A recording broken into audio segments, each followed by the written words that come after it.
The blood-stained sheets told Meredith Zimmerman the same story they had told for 3 mornings straight, and she wondered how much longer her body could continue this silent rebellion before it finally surrendered completely. She pressed her trembling hand against her abdomen as another wave of pain rolled through her. But she had learned years ago that screaming into the pre-dawn darkness of Georgetown, Colorado, would bring no comfort, only questions she had no strength left to answer. The mining town had been her prison and her salvation since 1878, when she had arrived at 17, with nothing but desperation in her heart and determination in her eyes. And now, in this spring of 1885, at 24 years old, she felt ancient beyond measure. The boarding house where she worked stood 3 stories tall on the muddy main street, its weathered wood facade giving no hint of the exhaustion that lived within its walls. Meredith had scrubbed those walls for 7 years, had hauled water up narrow staircases until her shoulders screamed, had bent over washboards until her knuckles bled, had cooked meals for 30 miners who barely looked at her face as they shoveled food into their mouths. The work was endless and brutal, the kind that carved away at a woman piece by piece until there was nothing left but sinew and stubbornness. She pulled herself from the thin mattress in the attic room she shared with 2 other women, both still sleeping the heavy sleep of the perpetually exhausted. Her vision swam as she stood, and she gripped the wall until the world stopped tilting. The mirror above the cracked wash basin showed her a ghost of who she had been. All sharp angles and hollow eyes, her dark hair lacking any shine, her skin the color of old parchment. The bleeding had started 6 months ago, irregular at first, then constant enough to become her terrible secret. She had hidden it well, had learned to move through her days with rags pressed against her body, had grown expert at washing her things in the middle of the night when no one would see. Dr. Pemberton had examined her 3 weeks prior, when she had finally gathered the courage to visit, his expression growing grave as he pressed against her abdomen, as he asked questions she could barely answer through her shame. "Miss Zimmerman, you have a growth," he had said, his voice careful. "I cannot say for certain without surgery, but such operations are expensive and dangerous. You need rest, proper food, and freedom from physical labor if you hope to recover, even partially." She had nearly laughed at the impossibility of his prescription. Rest was a luxury for women who had families to catch them when they fell. Food beyond thin soup and stale bread required money she would never possess, and ceasing work meant starvation in the streets.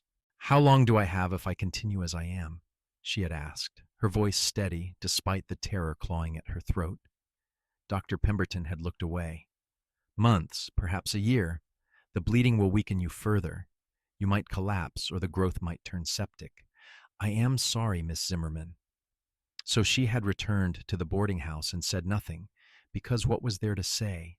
She had no family to burden with her dying, no savings to purchase comfort, no prospects beyond continuing until her body finally gave out.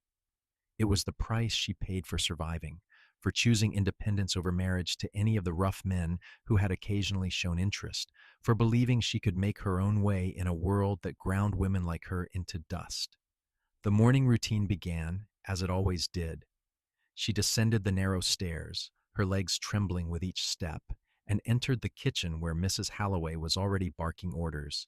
The older woman ran the boarding house with an iron fist, her face permanently set in disapproving lines, her patience for weakness non-existent. "You look terrible," Mrs. Halloway announced, not unkindly. "Are you sick?" "Just tired," Meredith lied, reaching for her apron. "I will be fine once I get moving." "Well, move faster then. Those miners will be down in 30 minutes expecting breakfast, and I will not have them complaining about cold eggs." Meredith set to work, cracking eggs until her hands cramped, slicing bread until her vision blurred, stirring porridge over the hot stove until sweat poured down her face despite the cool mountain air. The pain in her abdomen had settled into a constant throb, punctuated by sharp stabs that made her gasp. She gripped the counter, breathing through pursed lips, waiting for the agony to subside. "Are you going to stir that porridge or just stare at it?" Mrs. Halloway demanded. Meredith forced her hand to move, forced her body to obey despite its protests. She had become an expert at pushing past her limits, at finding reserves of strength that should not exist. It was the only way to survive. The miners came down in a thundering herd, filling the dining room with their noise and their hunger. Meredith carried platters of food, poured coffee, cleared plates, all while maintaining the invisible presence that was expected of her. They did not see her suffering, did not notice the way her hands shook or the pallor of her skin. She was simply part of the machinery of their comfort, no more worthy of attention than the stove or the plates. Among them was a new face, though Meredith barely registered it through the fog of her pain. He was tall and lean, with sun-darkened skin and brown eyes that seemed to take in everything, his movements economical and purposeful. Unlike the miners who wore their roughness like a badge, this man carried himself with quiet confidence, his presence commanding attention without demanding it. Ethan Jacobson had arrived in Georgetown the previous evening, drawn by a job offer from the Silver Creek Ranch that sprawled across the valley below the mining town. He had worked cattle drives from Texas to Montana, had broken horses from California to Kansas, had earned a reputation as a man who could handle any challenge with steady hands and unshakable calm. At 27, he had seen enough of the world to know what mattered and what did not. And as he watched the young woman who served breakfast with trembling hands and determined eyes, something in his chest tightened with recognition. He had seen that look before, in the eyes of horses who had been worked past endurance, in the faces of men who had pushed themselves beyond all reasonable limits.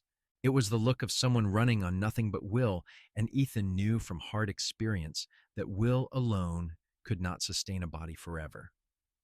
When Meredith reached to refill his coffee cup, her hand shook so badly that hot liquid sloshed over the rim, splashing across the table. Her face flushed with mortification as she grabbed a cloth, her apologies spilling out in a rush. "I am so sorry, sir. I am terribly sorry. Let me clean that immediately." "Easy now," Ethan said, his voice low and gentle. "No harm done. But you should sit down before you fall down." "I am fine," Meredith insisted, scrubbing at the spill with mechanical efficiency. "Just clumsy this morning." "You are not clumsy. You are exhausted." His observation was matter of fact, without judgment or pity. "When did you last have a decent meal?" The question caught her off guard, and she looked at him properly for the first time. His face was weathered but kind, his eyes serious beneath the brim of his hat. Something about his directness stripped away her automatic deflections.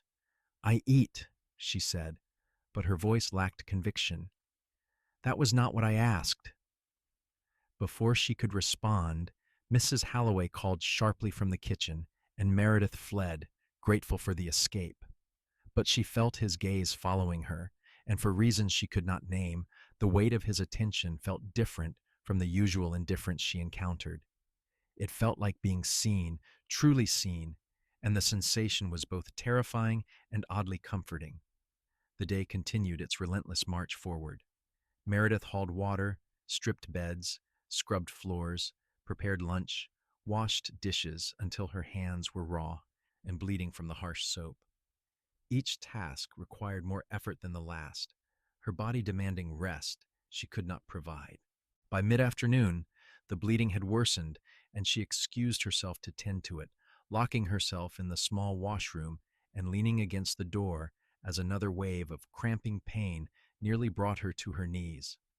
"Please," she whispered to whatever god might be listening, "please just let me get through today." But her body had reached its limit. When she stood, the room spun wildly, and she felt herself falling forward into darkness.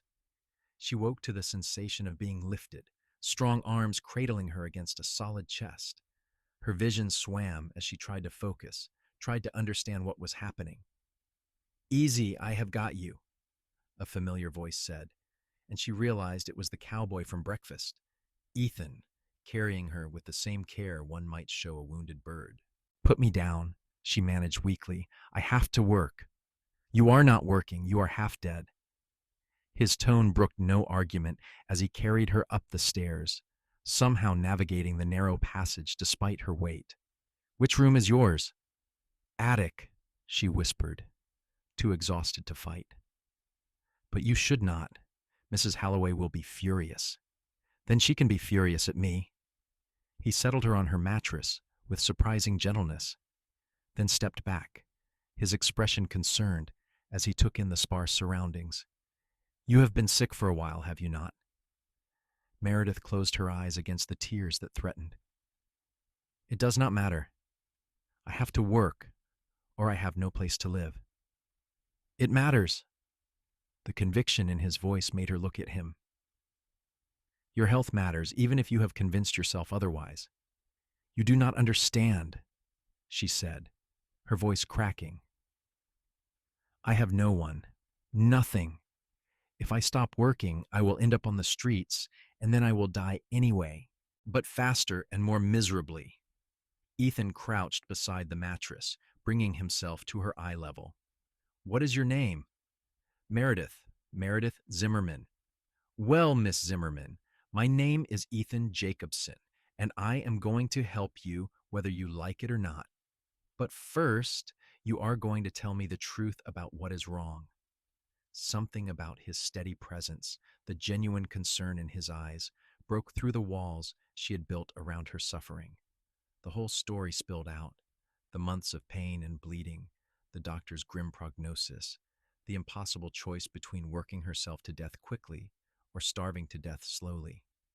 She told him everything, and he listened without interrupting, his expression growing more troubled with each revelation. When she finished, silence filled the small attic room.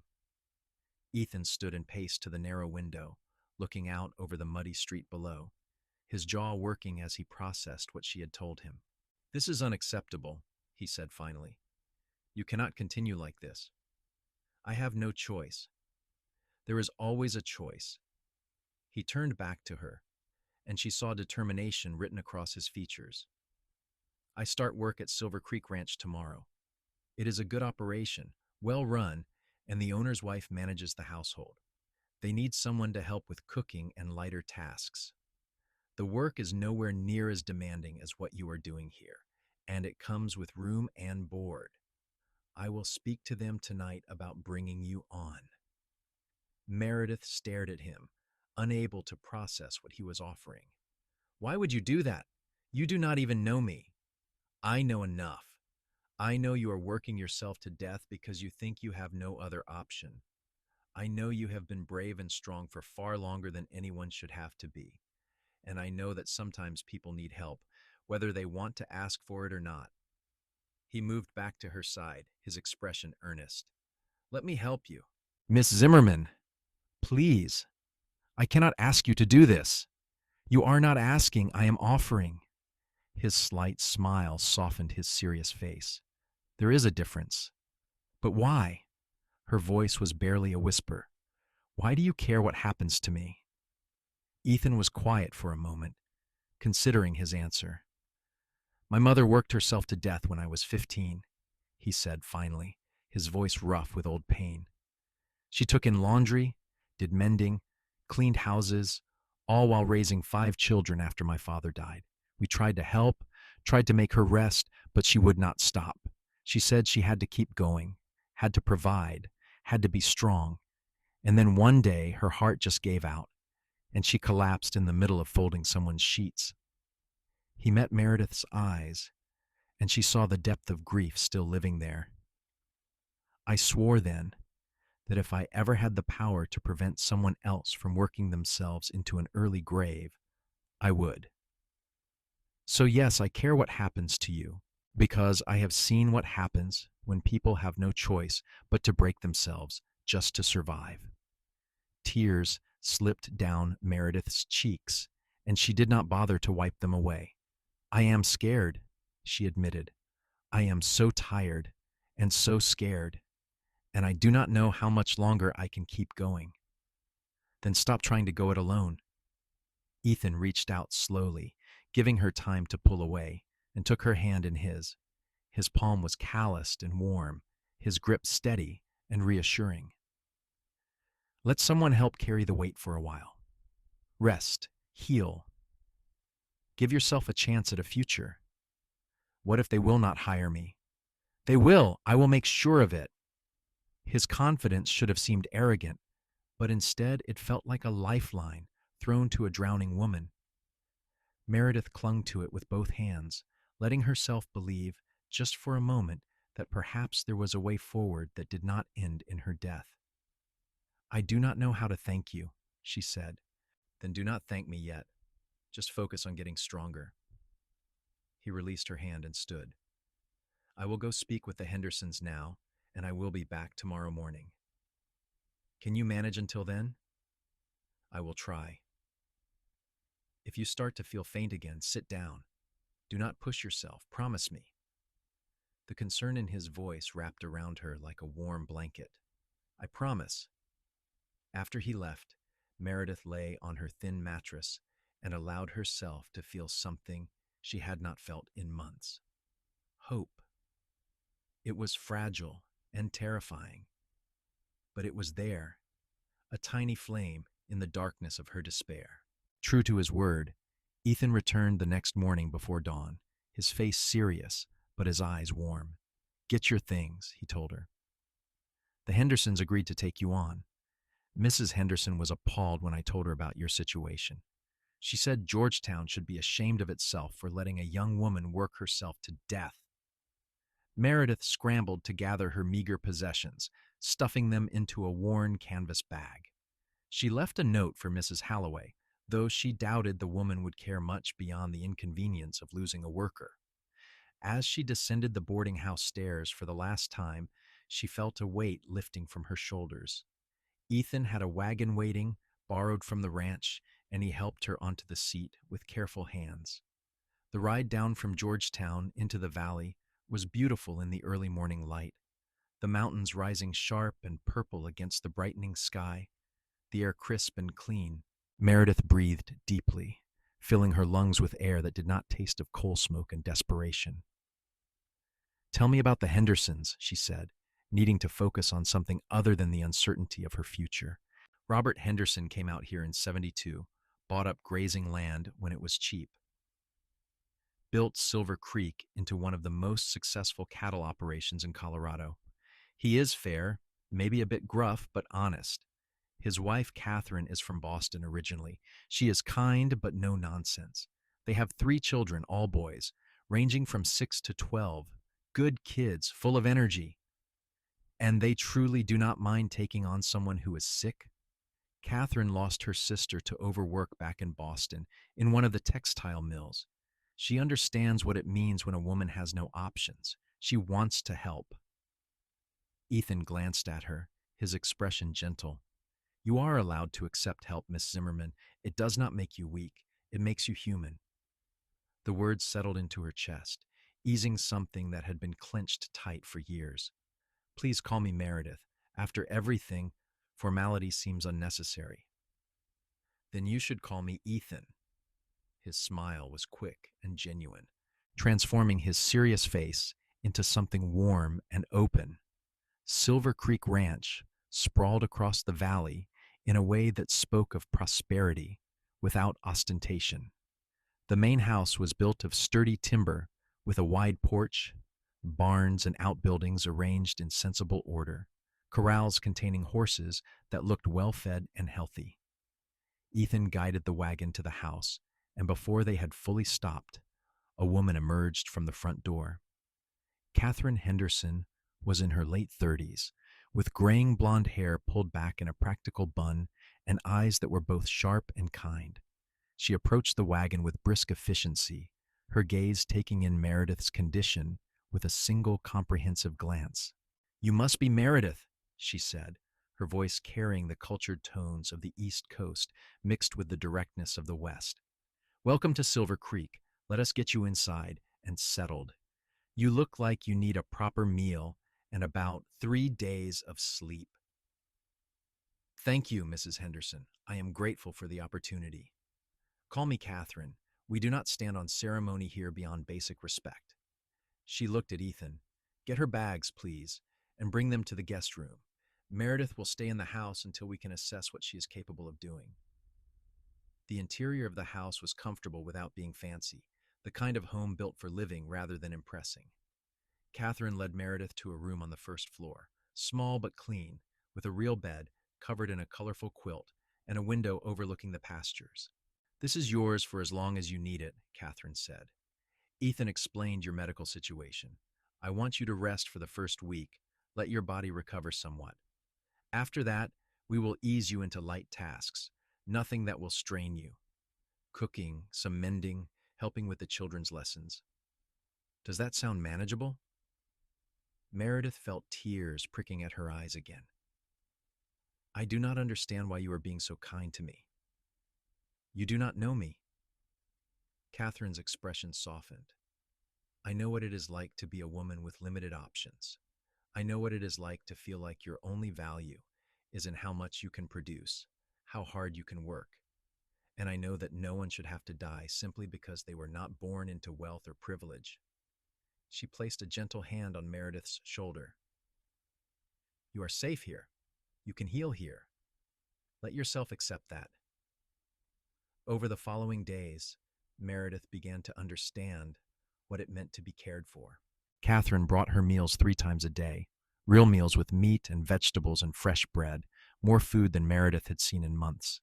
She slept in the comfortable bed, waking without the pressure of immediate work looming over her. Slowly, incrementally, she felt strength returning to her body. Ethan checked on her each evening after his work was done, sitting in the chair by her window and telling her about his day. He spoke of the horses he was training, the repairs being done to the fencing, the beauty of the mountains at sunset. His presence was steady and undemanding, and Meredith found herself looking forward to these visits with an intensity that surprised her. "Why did you become a cowboy?" she asked one evening as they watched the last light fade from the sky. "It was what I knew," Ethan said, leaning back in the chair. "After my mother died, I had to find work. One of my uncles worked on a ranch in Texas, and he got me hired on. I learned quickly that I had a way with horses, and I loved the freedom of it, the honesty. A horse does not care about your past or your prospects. It just cares about how you treat it in the moment. Do you ever get lonely?" "Sometimes, but I have learned the difference between being alone and being lonely. Being alone is just a state of being. Being lonely is feeling like no one would notice if you disappeared." He looked at her, his eyes serious. "I think you understand that distinction." "I do." Meredith pulled the quilt more tightly around her shoulders. "I was surrounded by people in Georgetown, but I was desperately lonely. No one saw me as anything but a pair of hands to do work. Sometimes I would go days without anyone saying my name." "I see you," Ethan said quietly. "I see someone who is strong and brave and deserving of so much more than what life has given her. I see someone worth knowing." The words settled into her heart, taking root in a way that felt both dangerous and essential. She had spent so long believing herself to be nothing more than a dying woman with no prospects that the idea someone might value her beyond her utility was almost incomprehensible. "I am broken," she said, needing him to understand. "Even if I recover enough to function, I will never be whole." Dr. Pemberton was clear about that. "We are all broken in some way." Ethan's voice was gentle but firm. "Scars and wounds do not make you less. They just make you human." As the weeks passed, Meredith grew stronger. The constant bleeding slowed and eventually stopped, though she still experienced pain and fatigue. Catherine helped her begin light work, and Meredith discovered she enjoyed cooking in a kitchen where she was not racing against time, where she could take pride in the meal she created. The Henderson boys were initially shy around her, but gradually they warmed to her presence, seeking her out for help with their reading or to share stories of their adventures. And through it all, Ethan was there, a constant presence that became as essential as breathing. They fell into a rhythm of evening conversations, sometimes speaking for hours, other times sitting in comfortable silence. Meredith learned about his childhood in Texas, about his father who had died in a mining accident, about his siblings scattered across the West. She told him about her own history, the parents who had died of influenza when she was 16, the desperate journey to Georgetown in search of work, the years of grinding survival. Do you ever regret it?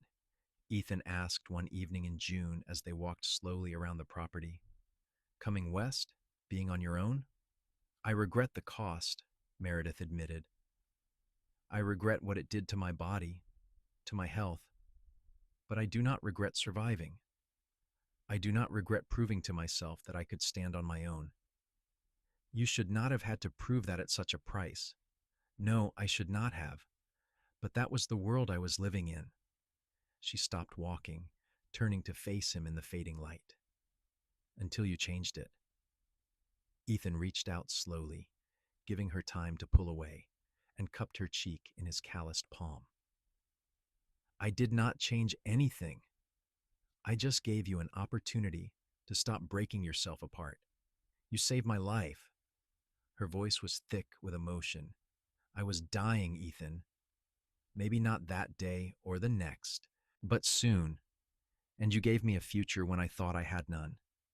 You gave yourself a future by having the courage to accept help. His thumb brushed across her cheekbone, and Meredith felt her breath catch at the tenderness of the gesture. You are the bravest person I've ever met. I do not feel brave. I feel terrified most of the time. Being brave does not mean you are not scared. It means you keep going despite the fear.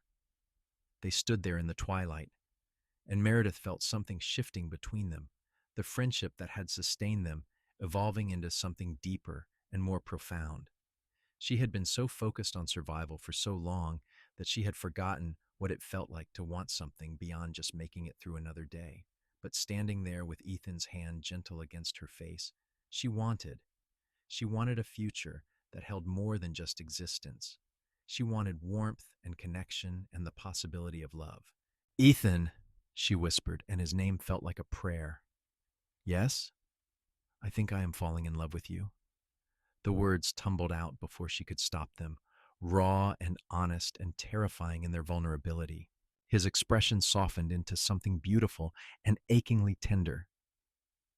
I think I have been falling in love with you since the moment I saw you trying so hard to be invisible while holding yourself together with nothing but will. I just did not want to say anything until you were stronger, until you could choose me because you wanted to, not because you felt obligated. I do not feel obligated. Meredith reached up, covering his hand with her own. I feel like I have been looking for you my entire life without knowing it. You are steady and kind, and you see me as a person rather than a burden or a tool. You make me believe in futures again. Then maybe we can build that future together.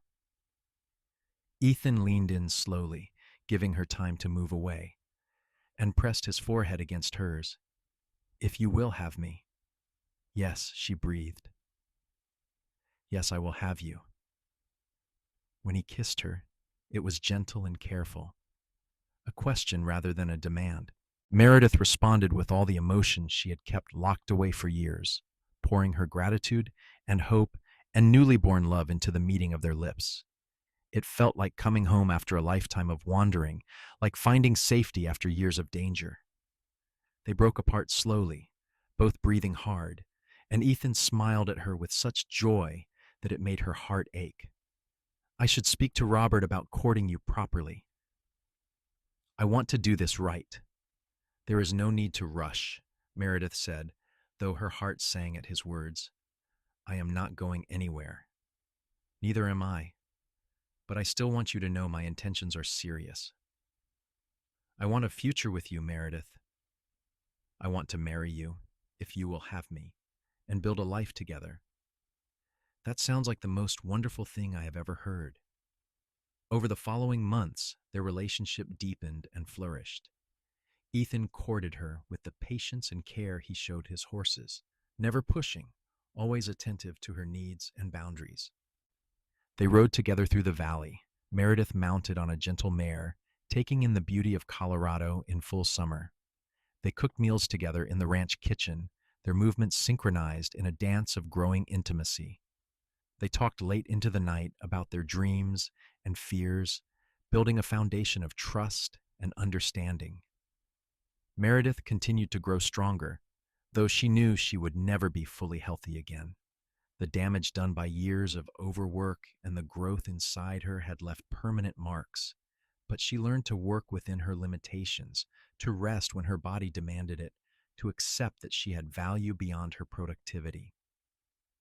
Catherine became both employer and friend, sharing stories of her own journey west and the challenges of building a life in a place so different from where she had started. Robert Henderson, initially gruff, warmed to Meredith as he saw how happy she made his trusted foreman.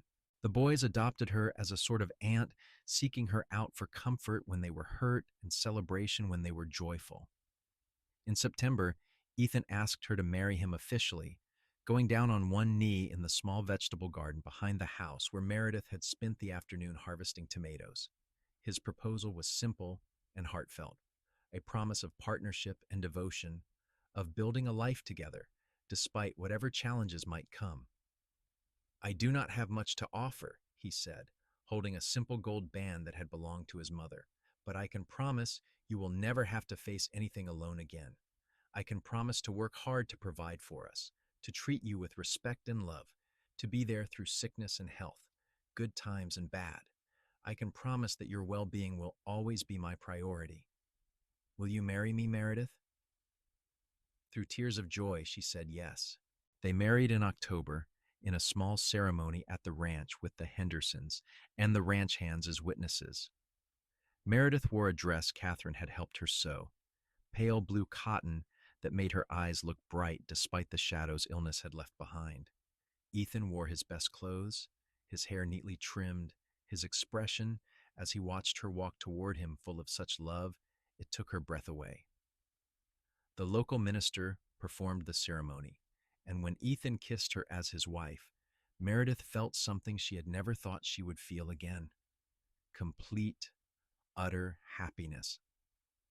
The Hendersons gifted them use of a small cabin on the ranch property, a two-room structure that had been used for storage, but which Catherine helped them transform into a home. It was simple but cozy, with a good stove and a comfortable bed and windows that looked out toward the mountains. Meredith stood in the doorway on their wedding night, taking in the sight of their first real home, and felt gratitude so profound it bordered on pain. "Are you happy?" Ethan asked, coming to stand behind her and wrapping his arms around her waist. "I did not know it was possible to be this happy," she admitted, leaning back against his solid warmth. "6 months ago, I thought I was going to die alone and forgotten in an attic room. Now I have a home, a husband, a future. It feels like a dream." "It is real," Ethan murmured against her hair, "and I intend to spend every day of the rest of my life making sure you know how precious you are." He kept that promise. Through the fall and into the winter, Ethan showed her in 1,000 small ways that she was cherished. He brought her wildflowers when he found them on the range. He rubbed her feet when they ached. He held her through the nights when pain kept her awake, his presence a comfort even when there was nothing he could do to ease her suffering. He learned to cook simple meals so she could rest when she needed to. He told her stories and made her laugh and treated her with a combination of desire and reverence that made her feel beautiful despite the toll illness had taken on her body. Their physical intimacy was gentle and exploratory, Ethan always careful of her limitations, always attentive to her comfort. Meredith had feared that her damaged body would make her inadequate as a wife, but Ethan dispelled those fears with patience and love, showing her that connection came in many forms, that pleasure and intimacy were about more than just physical perfection. As winter settled over the valley, bringing snow that turned the world into something clean and magical, Meredith found herself adjusting to a life she had never imagined possible. She worked at the main house 3 days a week, helping Catherine with cooking and childcare, work that felt meaningful rather than crushing. The rest of her time was her own, to read or sew or simply rest, luxuries she had never known. Ethan continued his work with the horses and cattle, earning respect from the other ranch hands and increased responsibility from Robert Henderson. They talked about their future, about maybe saving enough to buy their own small piece of land someday, about the life they were building together. "Do you want children?" Meredith asked one evening in December as they sat by the fire in their cabin, snow falling softly outside, Ethan was quiet for a moment, his expression thoughtful. I would love to have children with you if it is possible, but if it is not, that does not change how I feel about our life together. You are enough, Meredith. A family with just the two of us is still a family. Dr. Pemberton said the growth makes pregnancy unlikely and potentially dangerous if it did occur. She had been dreading this conversation, fearing it would change how he saw their future. I might never be able to give you children. Then we will love each other. And if we want to expand our family, there are other ways. There are always children who need homes, who need people to care for them. He took her hand, his grip firm and reassuring. I married you because I love you, not because I expected you to fulfill some specific role. Whatever our life looks like, as long as we are together, I will be content. His acceptance was absolute, and Meredith felt the last of her fears about their future dissolving. She had spent so long believing herself to be broken and worthless that learning to accept unconditional love was its own kind of healing. Spring came to the valley in a rush of green growth and newborn calves and warming air that smelled of possibilities. Meredith marked their first year together since that morning when Ethan had carried her from the boarding house, measuring the distance between who she had been and who she was becoming. She was stronger now, though still limited, her body having found a sort of equilibrium with her condition. The pain was manageable most days, the bleeding had not returned, and she had gained weight, her face no longer gaunt and hollow. I want to go back to Georgetown, she told Ethan one evening in May. Just for a day. I want to see where I was and remember why I fought so hard to survive. He looked uncertain. Are you sure? I do not want you to stir up difficult memories. I need to make peace with it, she explained. That time was terrible, but it also taught me things about myself, about my own strength. I want to honor that, even as I am grateful to have moved beyond it. So they made the journey back to Georgetown on a bright spring morning, the mining town looking exactly as it had when she left. The boarding house still stood on the muddy main street, still housing its endless supply of tired workers. They did not go inside, but Meredith stood across the street, looking up at the attic window that had been her prison and her refuge.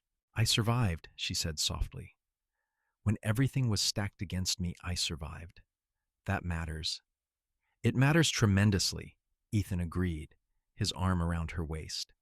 You are one of the strongest people I know. They visited Dr. Pemberton, who was astonished to see Meredith looking so much healthier than when he had last examined her. He asked permission to check her condition, and after a thorough examination, he sat back with a bemused expression. The growth has not disappeared, but it has stopped progressing, he said. The reduction in physical stress and improvement in nutrition have clearly helped your body stabilize. You are by no means cured, Miss Zimmerman, or I suppose it is Mrs. Jacobson now, but you have a future ahead of you that I would not have predicted a year ago. How long? Meredith asked the question that had been haunting her. I cannot say for certain. Years, possibly decades, if you continue to manage your health carefully. You have defied my expectations already. I would not care to limit you now. The news filled her with a joy so intense it was almost painful. Years, possibly decades, with Ethan, with the life they were building. It felt like a gift beyond measure. They left Georgetown hand in hand, Meredith taking one last look at the town that had nearly killed her before turning toward the valley and home. She did not need to revisit that place again. Its lessons had been learned.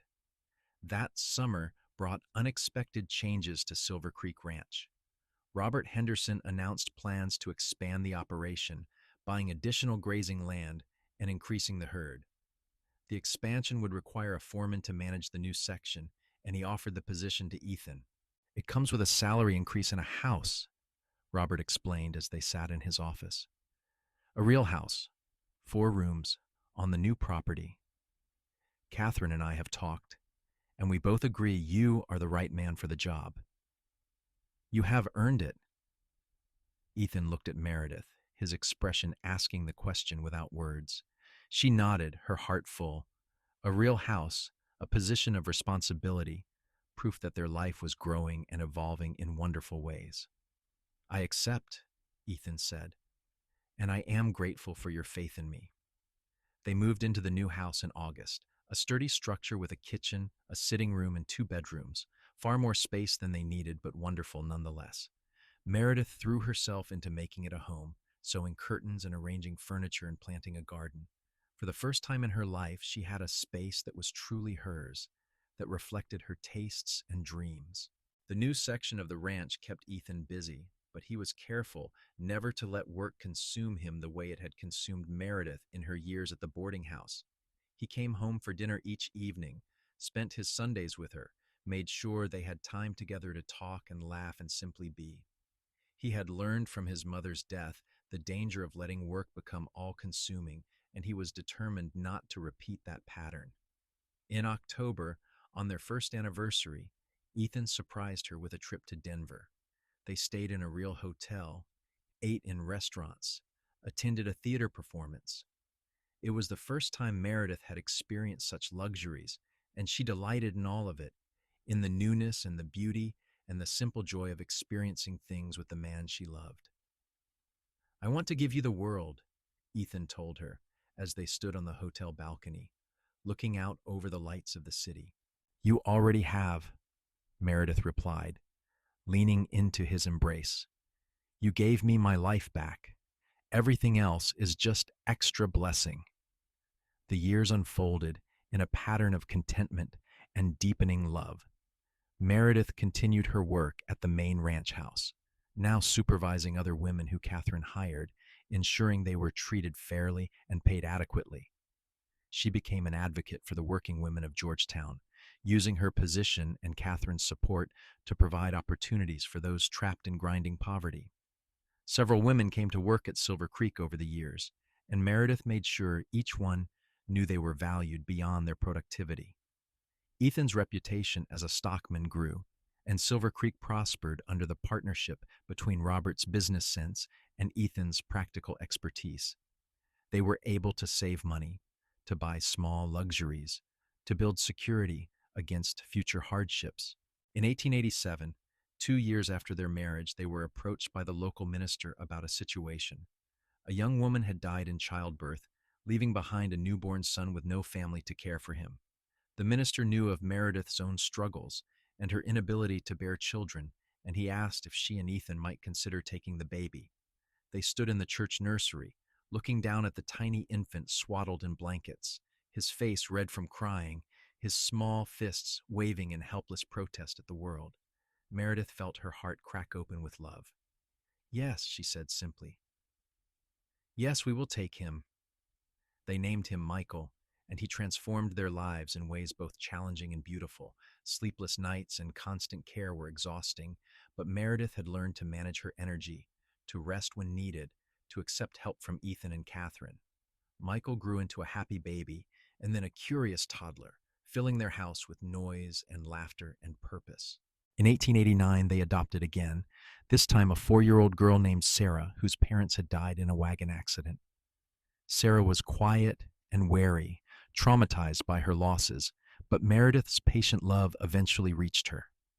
The little girl blossomed, becoming confident and joyful, her laughter joining Michael's in creating the symphony of family life. Ethan proved to be a devoted father, patient with the children's endless questions, playful in his interactions, firm but fair in his discipline. Meredith watched him with their children and fell in love with him all over again, seeing the gentleness she had always known he possessed manifest in new ways. The years brought both joys and sorrows. Catherine's husband, Robert, died in 1891 from a sudden heart ailment, leaving her to manage the ranch with Ethan's help. They worked together to keep Silver Creek running, honoring Robert's memory by maintaining the standards he had set. Catherine eventually moved to Denver to be closer to her grown sons, selling the ranch to Ethan and Meredith for a price far below its value, her final gift to people she considered family. Owning the ranch felt like a dream. Meredith walked through the property that had saved her life, now hers and Ethan's to steward, and felt the perfect circularity of it. She had come here dying, and now she would live here, raising her children, building a legacy. There were hard times, years when drought threatened the cattle, when prices dropped, when money was tight. Meredith's health fluctuated, periods of relative wellness alternating with times when the pain and fatigue returned with a vengeance. But they faced everything together, Ethan's steady presence an anchor through all storms. In 1895, 10 years after that morning when Ethan had first seen her trembling in the boarding house dining room, they sat on the porch of their home watching Michael and Sarah play in the yard. Meredith was 44 now, her dark hair threaded with gray, her face lined with years of living. But her eyes were bright, and when she smiled at her husband, it was with the contentment of a woman who had fought for her happiness and won. "Do you ever think about how different things might have been?" she asked Ethan, who was now 37, his hair also graying at the temples, his face weathered by years of outdoor work. "I think about it often," he admitted. "If I hadn't stopped at that boarding house for breakfast, if I hadn't noticed you struggling, if I had convinced myself it was not my business to interfere, I would have died," Meredith said simply. "Maybe not that day, but soon after. I was at the very end of what my body could endure. But I did stop. I did notice. I did interfere." Ethan took her hand, his touch still capable of sending warmth through her. "And my life is infinitely richer for it. You are the best thing that ever happened to me, Meredith. You and the life we have built together." "I never thought I would have this," she said, gesturing to the ranch, the children, the peace. "I thought my story would end in a miserable attic room, forgotten and alone. Instead, I have love and family and purpose. I have a future that extends beyond my own life, in the children we are raising, in the women we have helped, in the legacy we are building." "Your story was always meant to have a happy ending," Ethan said. "You just needed someone to help you turn the page." They sat in comfortable silence, watching the mountains turn purple in the fading light, listening to their children's laughter, feeling the satisfaction of a life well lived. Meredith's health would always be fragile, the price she had paid for those years of hardship permanent. But she had learned that wholeness was not about the absence of brokenness, but about how one lived despite the cracks. More years passed, bringing their own challenges and triumphs.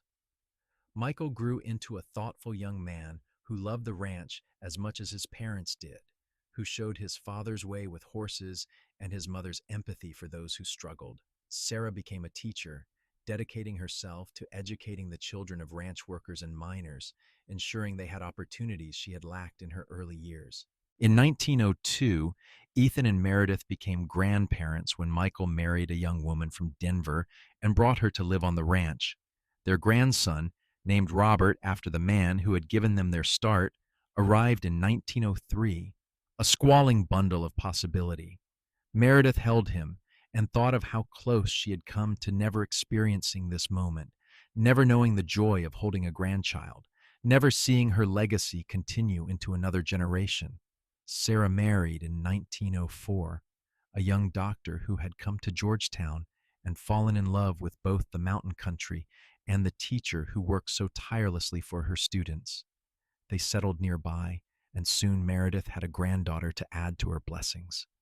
Through all the years, through all the changes, Ethan remained her constant. They grew old together, their love deepening with time, becoming something richer and more complex than the passion of their early days. It was a love built on mutual respect, on shared struggles overcome, on the thousand small acts of kindness that accumulated into a lifetime of devotion. In 1910, at 59, Meredith's health took a turn. The growth that had been stable for so long began to cause problems again, and Dr. Pemberton's successor, a young man named Williams, was honest with her about the prognosis. "The growth is growing again, pressing on organs," he explained gently. "There is not much we can do at this point beyond managing pain. I am sorry, Mrs. Jacobson." Meredith took the news with the same courage she had faced everything else. She had lived 25 years beyond what anyone had expected, had built a life filled with love and purpose, had known happiness beyond measure. She was not afraid. Ethan, now 52, received the news with grief but also with acceptance. They had always known this day would come, that the damage done in those years before they met would eventually claim its price. "How long?" he asked the doctor. "Months, perhaps a year, but she will need increasing care." "Then I will provide it." Ethan's voice was firm. "She took care of herself alone for far too long. She will not face this alone." He was true to his word. As Meredith's condition worsened, Ethan became her primary caregiver, managing her pain, helping her with tasks that became increasingly difficult, sitting with her through the long nights when sleep would not come. Michael and Sarah came often, bringing the grandchildren, filling the house with life and noise and love. One evening in late autumn, with winter approaching and the mountains already dusted with snow, Meredith and Ethan sat together in the sitting room of their home. She was frail now, her body finally giving in to the ravages of illness and age, but her spirit remained strong. "I have had a good life," she told him, her hand clasped in his. "A better life than I ever dreamed possible. Thank you for giving me that." "You gave it to yourself," Ethan replied, his voice rough with emotion. "I just had the good fortune to be part of it." "Do you remember that first morning when you asked me when I had last had a decent meal?" "I remember. You looked like you were going to fall over at any moment." "I was falling. I had been falling for years, and you caught me." She smiled at him, her eyes bright despite her weakness. "You caught me and held me up until I could stand on my own again. And then you stood beside me through everything that followed. I could not have asked for a better partner in life. I love you, Meredith. I have loved you from the beginning, and I will love you beyond the end. I know, and I love you." Ethan Jacobson. "Thank you for making my future soft when my past was so hard. Thank you for showing me what it means to be cherished." She died 3 weeks later, on a cold December morning, with snow falling softly outside and her family gathered around her. Ethan held her hand through those final moments, his presence as steady in death as it had been in life. And when she drew her last breath, it was with a smile on her face and peace in her heart. The funeral was attended by what seemed like half of Colorado.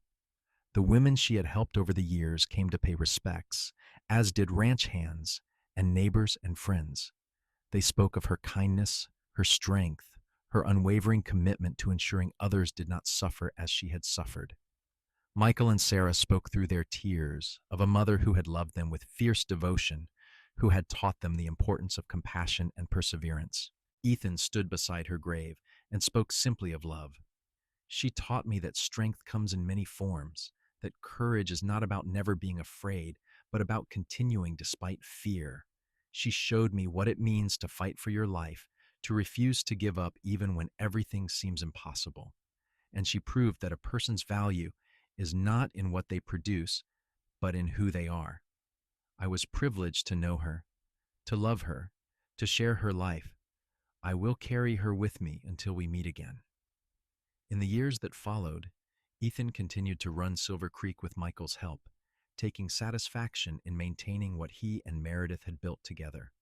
He remained close to his children and grandchildren, finding purpose in passing on the lessons Meredith had taught him about compassion and perseverance. He established a fund in Meredith's name, providing assistance to working women in Georgetown and surrounding towns who needed help escaping exploitative situations. Over the years, dozens of women found new opportunities through the fund, each one a living testament to Meredith's belief that everyone deserved a chance at a better life. Ethan lived to be 73, dying peacefully in his sleep in 1921. His last words, spoken to Michael the evening before, were of Meredith. "Tell your mother I will see her soon," he had said, his mind drifting between past and present. "Tell her I kept my promises." They buried him beside Meredith on a hillside overlooking the ranch, two people who had found each other against all odds and built something beautiful from the ruins of suffering. Their children ensured the ranch continued to prosper, that the values of fairness and compassion their parents had championed remained central to its operations. The story of Ethan and Meredith became part of the ranch's history, told and retold to new generations. It was a story of how one act of kindness could change a life, how love could heal even the deepest wounds, how two people who had both known hardship could create a future filled with joy. It was a reminder that strength came in many forms, that sometimes the bravest thing a person could do was accept help, and that the measure of a life was not in its length, but in its impact. Michael's son Robert eventually took over management of Silver Creek, and he raised his own children with stories of the grandmother who had fought so hard to survive and the grandfather who had made sure her future was soft. Those children grew and had families of their own, spreading across Colorado and beyond, but they all carried with them the legacy of Ethan and Meredith, the knowledge that compassion mattered, that helping others was not just moral but essential, that love could transform even the most desperate circumstances into something beautiful. The ranch itself continued through the decades, surviving depressions and droughts and the countless challenges that came with working the land. It became known not just for the quality of its stock, but for the way it treated its workers, ensuring fair wages and decent conditions, providing opportunities for advancement. Every woman who worked there knew the story of Meredith Zimmerman, who had come to Silver Creek dying and left it only when death finally claimed her decades later, her life a testament to the power of second chances. In Georgetown, where Meredith had suffered so greatly, a memorial was eventually erected, not to her specifically, but to all the working women who had given their health and sometimes their lives to keep the mining town running. Her name was not on it, but those who knew the history understood that she represented all of them, all the women who had struggled and survived or failed to survive, all the lives that had been ground down by relentless labor and inadequate care.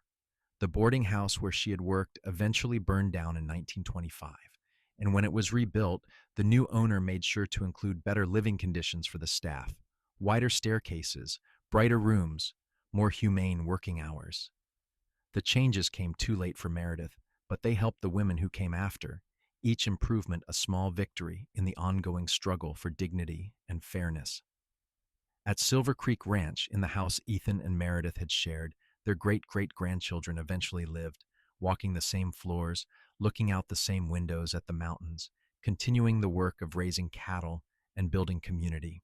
The house had been updated and modernized over the years, but its bones remained the same, the space still holding echoes of the love that had filled it. On the hillside, where Ethan and Meredith were buried, wildflowers grew in abundance each spring, as if the earth itself was celebrating their union. People would sometimes hike up to visit the graves, drawn by the story of the cowboy who had saved a dying woman and the woman who had rewarded his kindness with a lifetime of love. They would stand there, looking out over the valley, and think about their own lives, about the choices they made, about the importance of seeing others suffering and choosing to help rather than look away. The legacy of Ethan and Meredith Jacobson was not in buildings or wealth, though they had created both. It was in the lives they had touched, the compassion they had modeled, the proof they had provided that one person's decision to care could ripple outward in ways impossible to measure. It was in every woman who found help when she needed it most, in every act of kindness shown to a struggling stranger, in every choice to see human dignity over mere productivity. Their love story had begun in suffering and desperation, but it had become something transcendent, a reminder that even in the hardest times, in the most difficult circumstances, hope could survive, that a woman who had paid the terrible price of her health for years of grinding labor could find softness and care and love, that a man shaped by his own losses could choose to prevent another's, and in so doing, find the greatest happiness of his life. The Wild West had been brutal and unforgiving, a place where survival often meant sacrificing everything, where weakness was punished without mercy. But within that harsh landscape, Ethan and Meredith had carved out space for gentleness, had proven that strength and compassion were not opposites but complements. They had shown that the truest form of courage was not in facing down outlaws or surviving natural disasters, but in choosing to care for others, even when it required sacrifice, in refusing to accept that suffering was inevitable, in believing that everyone deserved the chance at a future. And so their story endured, passed down through generations, a testament to the transforming power of love and the essential truth that how we treat the most vulnerable among us defines not just individuals, but entire communities. Meredith had survived because one person chose to see her, to help her, to care about her fate. And in surviving, she had built a life that touched countless others, each one a ripple spreading outward from that first act of kindness. In the end, that was perhaps the most important lesson of all, that we are not alone in our struggles, that help can come from unexpected places, and that choosing compassion over indifference can change the world, one life at a time. Ethan had made sure Meredith's future was soft, but together they had created something far greater, a legacy of love and caring that would continue long after they were both gone, proving that even the briefest moments of connection could echo through eternity.